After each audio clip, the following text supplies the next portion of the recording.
Hello everybody and welcome to my proving grounds. We're about to have a simple CMD batch lab, and I'll probably be doing the exact same thing also in Bash and PowerShell, just so that way you have a better idea of what I'm doing. Those will be in separate videos. But going forward, here's this. We're going to start with the basics. Let me pull out a scratch pad here. If you've ever done any kind of scripting, especially batch files or shell scripts, you've probably seen something of the term echo. And if you're familiar with it, pretty much it's going to echo whatever you're going to input right after it.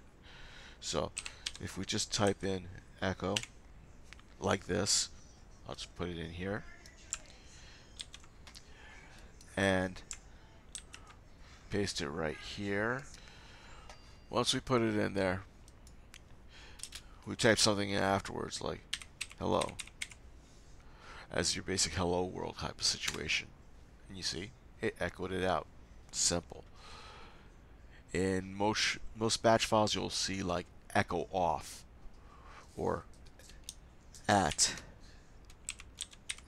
echo off. And what's going to happen is, it doesn't look like anything. If I type in hi, it's not recognizable. You could try to do some other stuff. It does respond to commands. What echo off did was it turned off any signifiers of where you are in the system. What I mean by that is you don't know what drive you're in, but we do echo on, you're back. See? That's pretty straightforward. That is something we're going to be using going forward, but not just yet. Now, what we want to do is we want to input a numeric and a string value and have it returned to us, or we actually just want to input it. So we'll start it off with a very basic script, and I'll put it here so that way you can review it. Set /p num being the variable for your numeric value, as it spells it out here, equals enter your numeric value in the colon. This is your prompt for your input. Set is going to set the value of the numeric. That /p is to prompt for an input. So it's a very simple statement. When we put that here,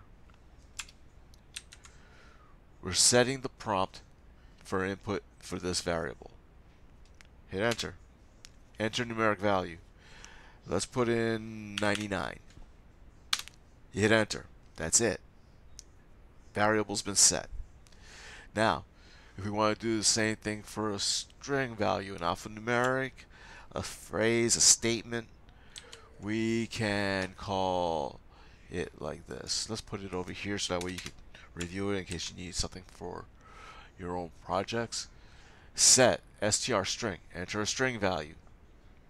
We put that over here. I'm fond of Captain Underpants, Captain Sweatpants. It's not a pants fetish. It's mostly just the TV shows I watched growing up and in my adulthood. Don't judge, please. But for now, I also like comic books, so let's put Spidey. Done. Now, this is where that echo statement comes up, with the echo command and your statement. We are going to put this down. I'll put it over here so that way you can see it a little better. Here, let me enlarge that a little bit. Echo, you enter the numeric value and then you put the variable. Those percentage symbols are like your parameters. That's basically where you're putting your variables within. And the string value, same thing, parameters for string. So we're going to put that here and we're going to hit enter. You entered the numeric value 99 and the string value Spidey, so Spidey is 99. Cool. These are the basics for inputting numeric values and string values into variables that you're going to be using for projects that you're going to be building up, either for batch files, bash shell scripts, or PowerShell, or if you're more into the higher level programming languages such as Python or Rust or C++ or C Sharp, they're all kind of the same in this aspect. I hope this has been helpful for you and for your projects. I will be building up. Have a great day.